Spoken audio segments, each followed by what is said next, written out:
C'était du temps d'Assuérus, de cet Assuérus qui régnait depuis l'Inde jusqu'en Éthiopie sur 127 provinces. Et le roi Assuérus était alors assis sur son trône royal à Suse, dans la capitale. La 3e année de son règne, il fit un festin à tous ses princes et à ses serviteurs. Les commandants de l'armée des Perses et des Mèdes, les grands et les chefs des provinces furent réunis en sa présence. Il montra la splendide richesse de son royaume et l'éclatante magnificence de sa grandeur pendant nombre de jours, pendant 180 jours. Lorsque ces jours furent écoulés, le roi fit pour tout le peuple qui se trouvait à Suse, la capitale, depuis le plus grand jusqu'au plus petit, un festin qui dura 7 jours, dans la cour du jardin de la maison royale. Des tentures blanches, vertes et bleues, étaient attachées par des cordons de byssus et de pourpre à des anneaux d'argent et à des colonnes de marbre. Des lits d'or et d'argent reposaient sur un pavé de porphyre, de marbre, de nacre et de pierre noire. On servait à boire dans des vases d'or, de différentes espèces, et il y avait abondance de vin royal, grâce à la libéralité du roi. Mais on ne forçait personne à boire, car le roi avait ordonné à tous les gens de sa maison de se conformer à la volonté de chacun. La reine Vasthi fit aussi un festin pour les femmes dans la maison royale du roi Assuérus. Le 7e jour, comme le cœur du roi était réjoui par le vin, il ordonna à Méhuman, Bista, Harbona, Bicta, Abacta, Zétar et Carcasse, les 7 eunuques qui servaient devant le roi Assuérus, d'amener en sa présence la reine Vasthi avec la couronne royale pour montrer sa beauté au peuple et aux grands, car elle était belle de figure. Mais la reine Vasthi refusa de venir quand elle reçut par les eunuques l'ordre du roi. Et le roi fut très irrité, il fut enflammé de colère. Alors le roi s'adressa aux sages qui avaient la connaissance des temps, car ainsi se traitaient les affaires du roi devant tous ceux qui connaissaient les lois et le droit. Il avait auprès de lui Karshena, Shétar, Admata, Tarsis, Mérès, Marzena, Mémucan, 7 princes de Perse et de Médie, qui voyaient la face du roi et qui occupaient le premier rang dans le royaume.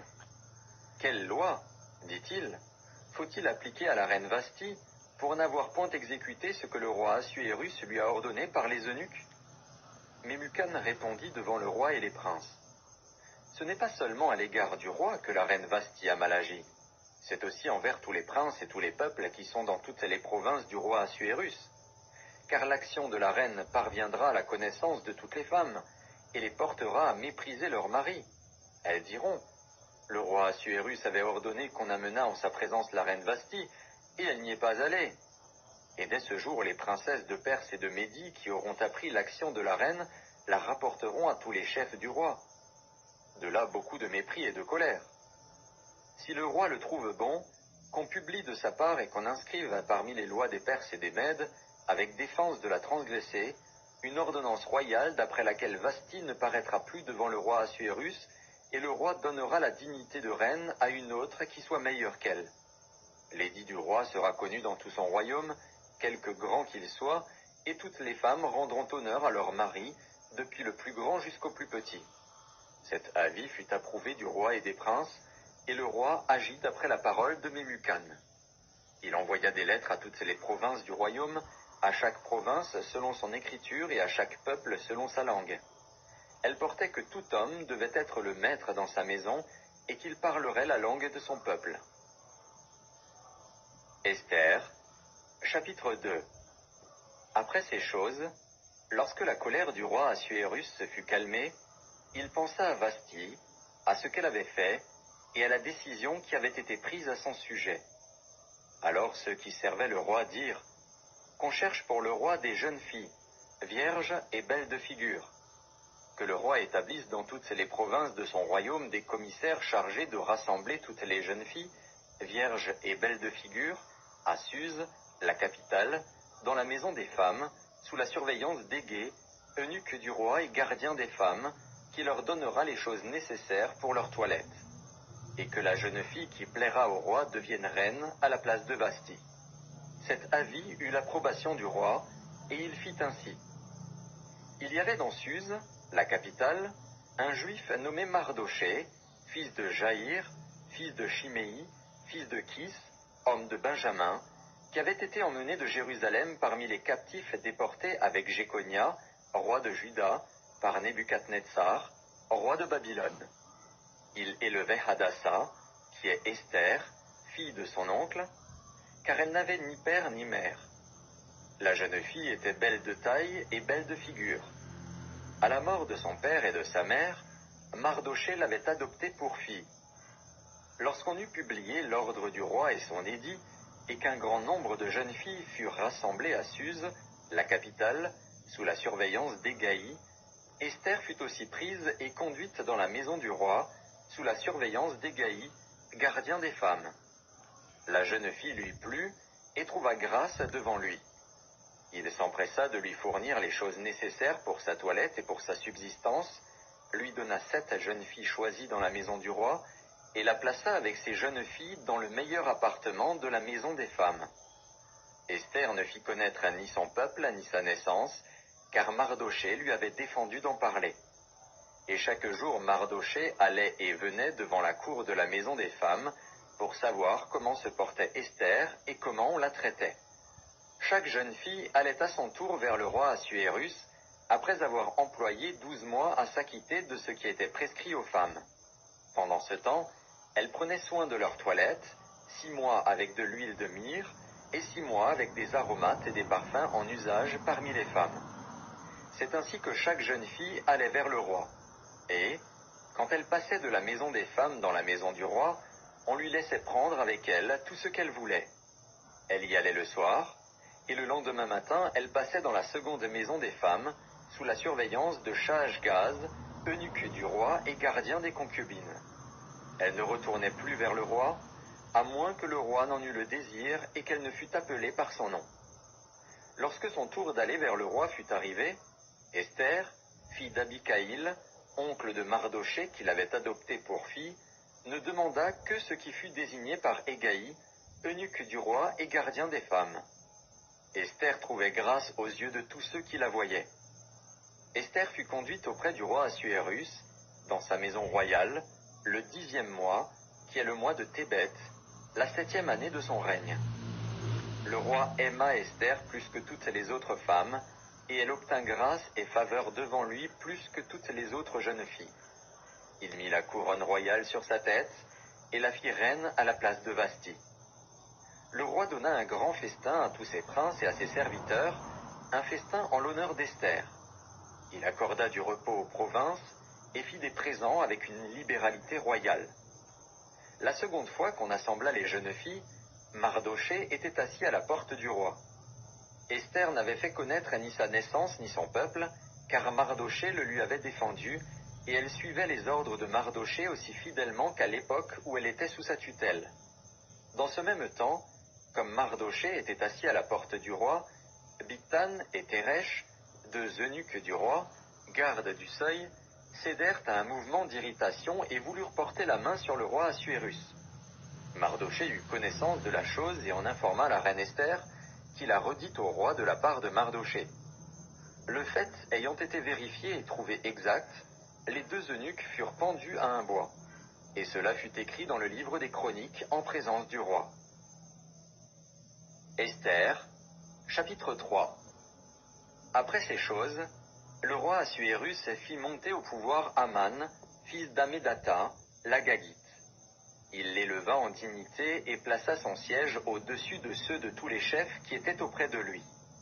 Tous les serviteurs du roi, qui se tenaient à la porte du roi, fléchissaient le genou et se prosternaient devant Aman, car tel était l'ordre du roi à son égard. Mais Mardochée ne fléchissait point le genou et ne se prosternait point. Et les serviteurs du roi, qui se tenaient à la porte du roi, dirent à Mardochée, « Pourquoi transgresses-tu l'ordre du roi ?»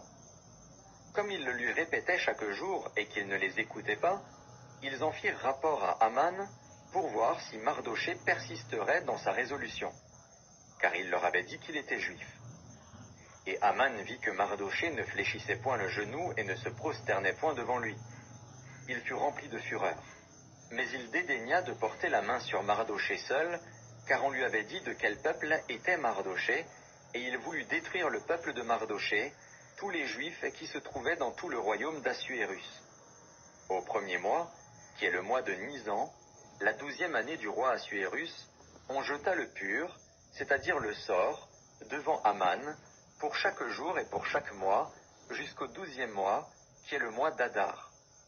Alors Aman dit au roi Assuérus, « Il y a dans toutes les provinces de ton royaume un peuple dispersé et à part parmi les peuples, ayant des lois différentes de celles de tous les peuples et n'observant point les lois du roi. Il n'est pas dans l'intérêt du roi de le laisser en repos. Si le roi le trouve bon, qu'on écrive l'ordre de les faire périr.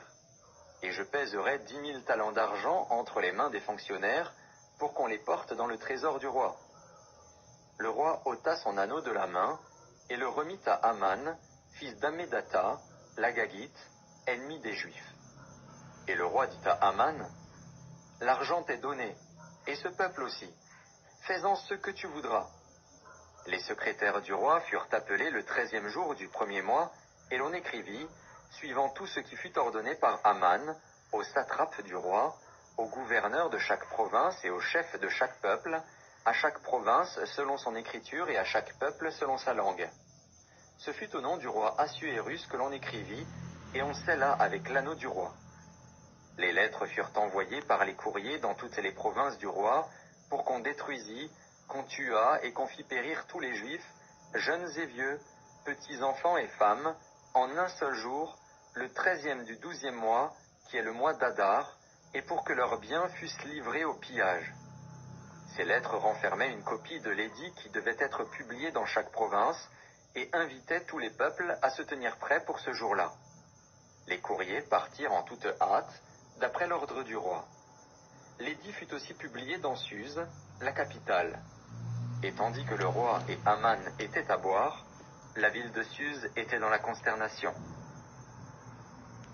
Esther, chapitre 4. Mardochée, ayant appris tout ce qui se passait, déchira ses vêtements, s'enveloppa d'un sac et se couvrit de cendres. Puis il alla au milieu de la ville en poussant avec force des cris amers, et se rendit jusqu'à la porte du roi, dont l'entrée était interdite à toute personne revêtue d'un sac. Dans chaque province, partout où arrivait l'ordre du roi et son édit, il y eut une grande désolation parmi les Juifs. Ils jeûnaient, pleuraient et se lamentaient, et beaucoup se couchaient sur le sac et la cendre. Les servantes d'Esther et ses eunuques vinrent lui annoncer cela, et la reine fut très effrayée. Elle envoya des vêtements à Mardochée pour le couvrir et lui faire ôter son sac, mais il ne les accepta pas. Alors Esther appela Hatak, l'un des eunuques que le roi avait placé auprès d'elle, et elle le chargea d'aller demander à Mardochée ce que c'était et d'où cela venait. Hatak se rendit vers Mardochée sur la place de la ville, devant la porte du roi. Et Mardochée lui raconta tout ce qui lui était arrivé, et lui indiqua la somme d'argent qu'Aman avait promis de livrer au trésor du roi en retour du massacre des Juifs. Il lui donna aussi une copie de l'édit publié dans Suse en vue de leur destruction, afin qu'il le montrât à Esther et lui fît tout connaître. Et il ordonna qu'Esther se rendît chez le roi pour lui demander grâce et l'implorer en faveur de son peuple. Hatak vint rapporter à Esther les paroles de Mardochée. Esther chargea Hatak d'aller dire à Mardochée, « Tous les serviteurs du roi et le peuple des provinces du roi savent qu'il existe une loi portant peine de mort contre quiconque, homme ou femme, entre chez le roi, dans la cour intérieure, sans avoir été appelé. Celui-là seul a la vie sauve, à qui le roi tend le sceptre d'or. Et moi, je n'ai point été appelé auprès du roi depuis 30 jours. » Lorsque les paroles d'Esther eurent été rapportées à Mardochée, Mardochée fit répondre à Esther, « Ne t'imagine pas que tu échapperas seul d'entre tous les Juifs, parce que tu es dans la maison du roi. Car, si tu te tais maintenant, le secours et la délivrance surgiront d'autre part pour les Juifs, et toi et la maison de ton père vous périrez. Et qui sait si ce n'est pas pour un temps comme celui-ci que tu es parvenu à la royauté ?» Esther envoya dire à Mardochée, « Va, rassemble tous les Juifs qui se trouvent à Suse, et jeûnez pour moi, sans manger ni boire pendant 3 jours, ni la nuit, ni le jour. Moi aussi, je jeûnerai de même avec mes servantes, puis j'entrerai chez le roi, malgré la loi. Et si je dois périr, je périrai. » Mardochée s'en alla, et fit tout ce qu'Esther lui avait ordonné. Esther, chapitre 5. Le 3e jour, Esther mit ses vêtements royaux et se présenta dans la cour intérieure de la maison du roi, devant la maison du roi. Le roi était assis sur son trône royal dans la maison royale, en face de l'entrée de la maison. Lorsque le roi vit la reine Esther debout dans la cour, elle trouva grâce à ses yeux. Et le roi tendit à Esther le sceptre d'or qu'il tenait à la main. Esther s'approcha et toucha le bout du sceptre. Le roi lui dit, « Qu'as-tu, reine Esther, et que demandes-tu? Quand ce serait la moitié du royaume, elle te serait donnée. » Esther répondit, « Si le roi le trouve bon, que le roi vienne aujourd'hui avec Aman au festin que je lui ai préparé. » Et le roi dit, « Allez tout de suite chercher Aman, comme le désire Esther. » Le roi se rendit avec Aman au festin qu'avait préparé Esther. Et pendant qu'on buvait le vin, le roi dit à Esther, « Quelle est ta demande? Elle te sera accordée. Que désires-tu? Quand ce serait la moitié du royaume, tu l'obtiendras. » Esther répondit, « Voici ce que je demande et ce que je désire. Si j'ai trouvé grâce aux yeux du roi, et s'il plaît au roi d'accorder ma demande et de satisfaire mon désir, que le roi vienne avec Aman au festin que je leur préparerai, et demain je donnerai réponse au roi selon son ordre. » Aman sortit ce jour-là, joyeux et le cœur content. Mais lorsqu'il vit, à la porte du roi, Mardochée qui ne se levait ni ne se remuait devant lui, il fut rempli de colère contre Mardochée. Il sut néanmoins se contenir, et il alla chez lui. Puis il envoya chercher ses amis et Zeresh, sa femme. Aman leur parla de la magnificence de ses richesses, du nombre de ses fils, de tout ce qu'avait fait le roi pour l'élever en dignité, et du rang qu'il lui avait donné au-dessus des chefs et des serviteurs du roi. Et il ajouta, « Je suis même le seul que la reine Esther ait admis avec le roi au festin qu'elle a fait, et je suis encore invité pour demain chez elle avec le roi.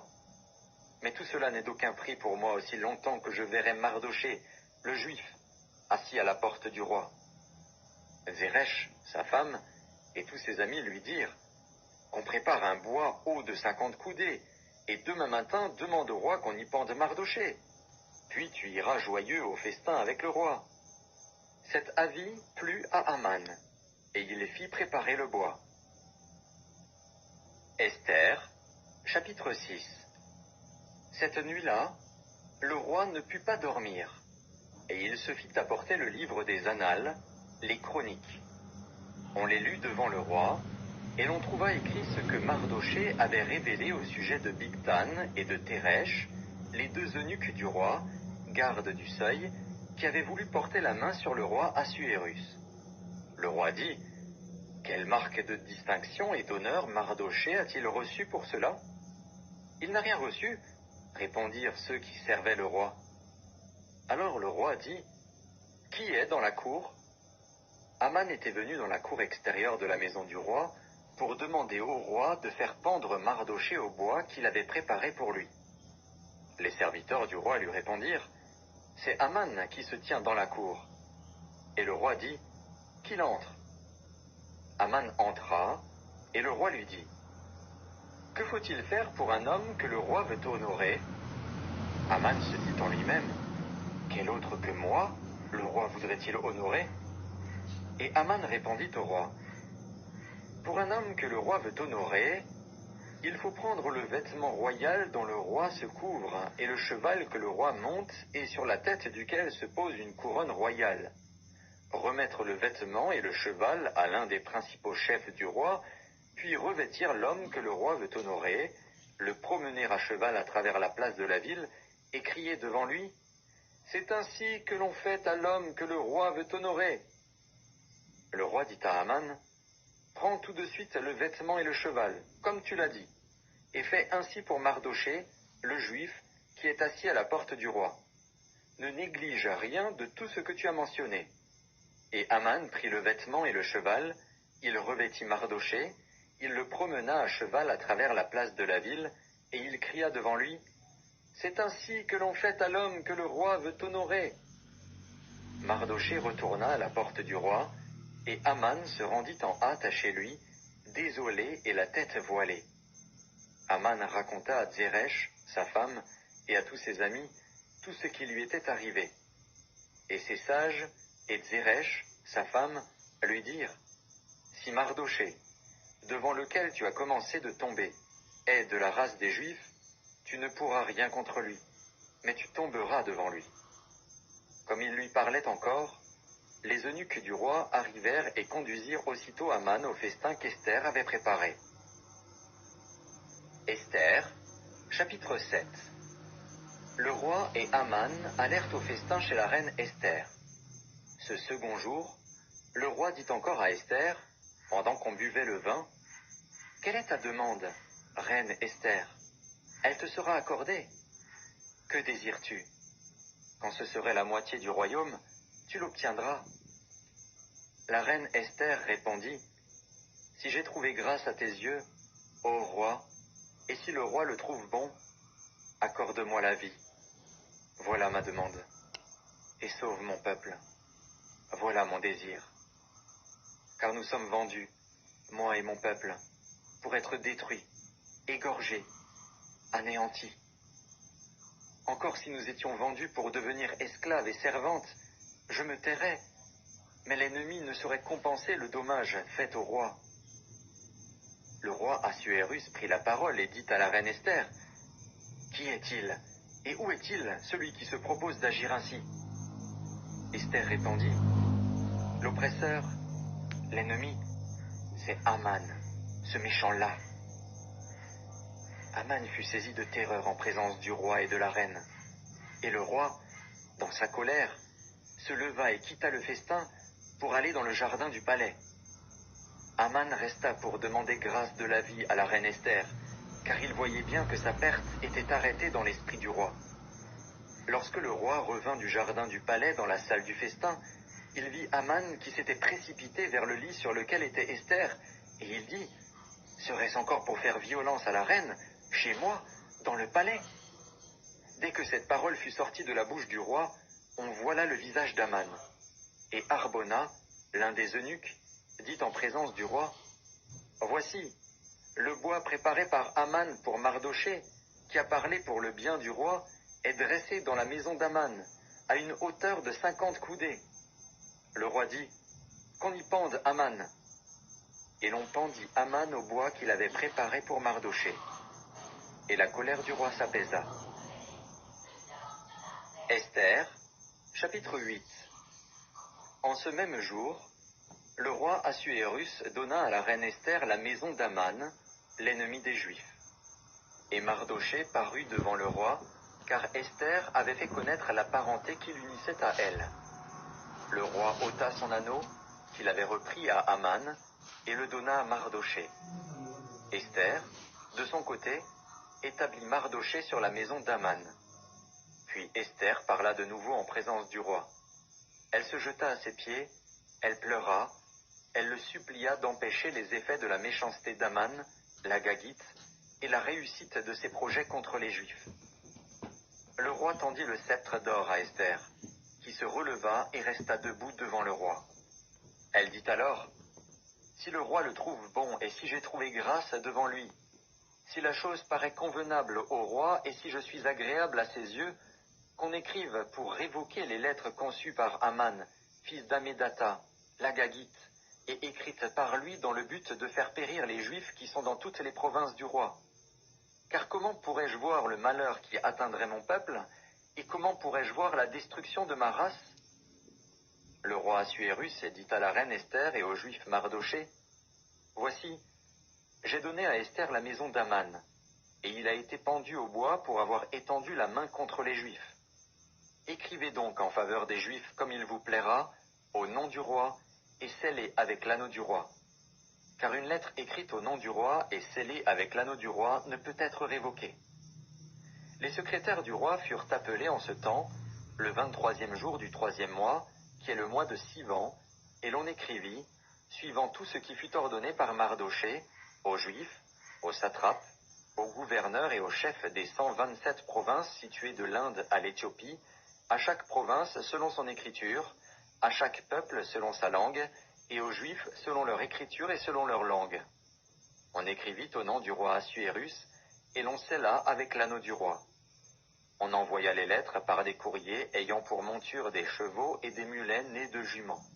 Par ces lettres, le roi donnait aux Juifs, en quelque ville qu'ils fussent, la permission de se rassembler et de défendre leur vie, de détruire, de tuer et de faire périr, avec leurs petits-enfants et leurs femmes, tous ceux de chaque peuple et de chaque province qui prendraient les armes pour les attaquer, et de livrer leurs biens au pillage, et cela en un seul jour, dans toutes les provinces du roi Assuérus, le 13e du 12e mois, qui est le mois d'Adar. Ces lettres renfermaient une copie de l'édit qui devait être publié dans chaque province, et informaient tous les peuples que les Juifs se tiendraient prêts pour ce jour-là à se venger de leurs ennemis. Les courriers, montés sur des chevaux et des mulets, partirent aussitôt et en toute hâte, d'après l'ordre du roi. L'édit fut aussi publié dans Suse, la capitale. Mardochée sortit de chez le roi, avec un vêtement royal bleu et blanc, une grande couronne d'or, et un manteau de byssus et de pourpre. La ville de Suse poussait des cris et se réjouissait. Il n'y avait pour les Juifs que bonheur et joie, allégresse et gloire.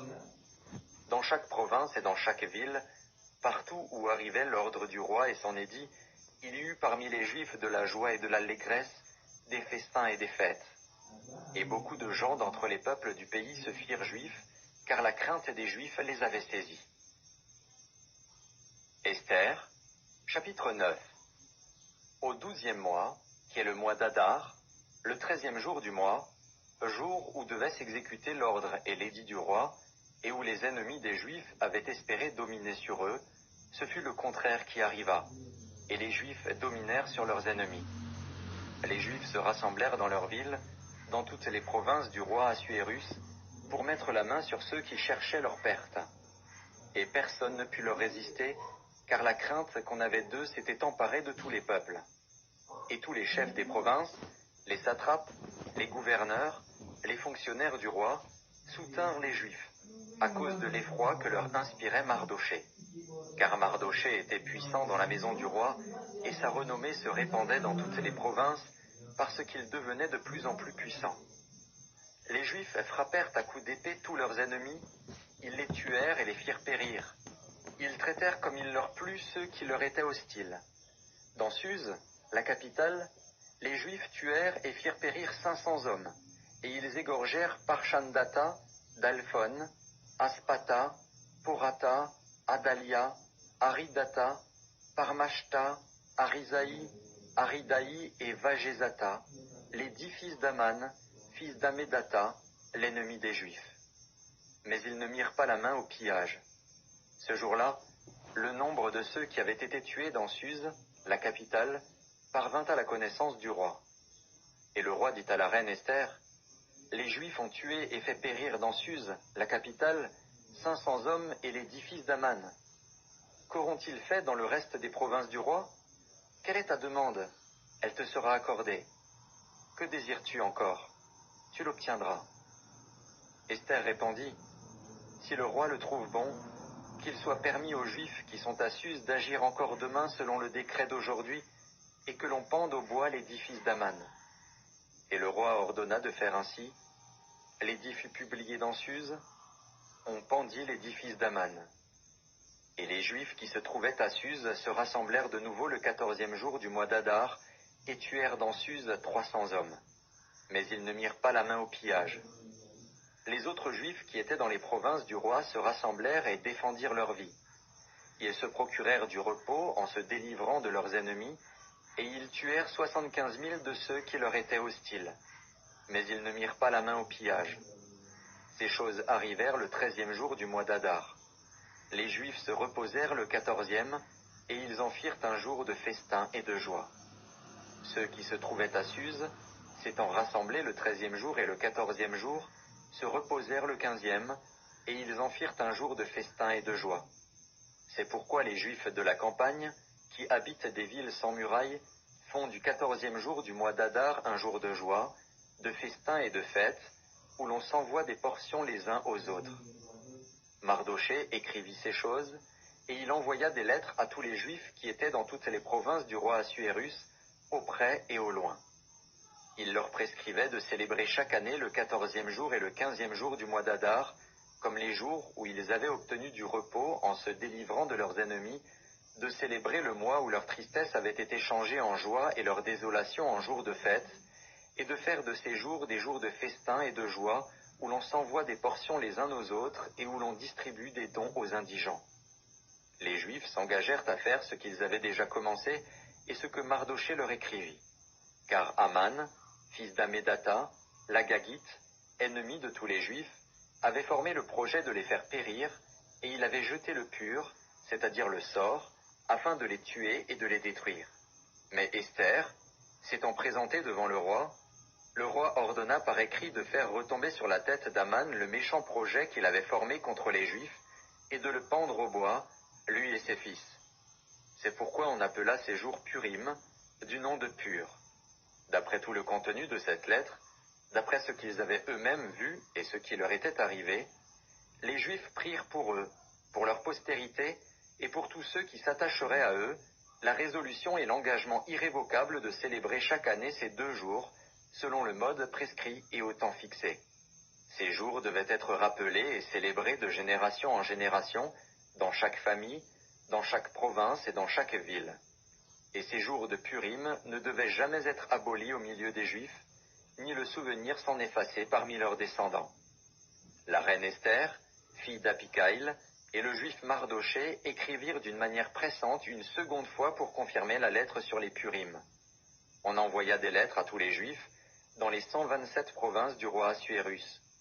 Elles contenaient des paroles de paix et de fidélité pour prescrire ces jours de Purim au temps fixé, comme le Juif Mardochée et la reine Esther les avaient établis pour eux, et comme ils les avaient établis pour eux-mêmes et pour leur postérité, à l'occasion de leur jeûne et de leurs cris. Ainsi l'ordre d'Esther confirma l'institution des Purim, et cela fut écrit dans le livre. Esther, chapitre 10.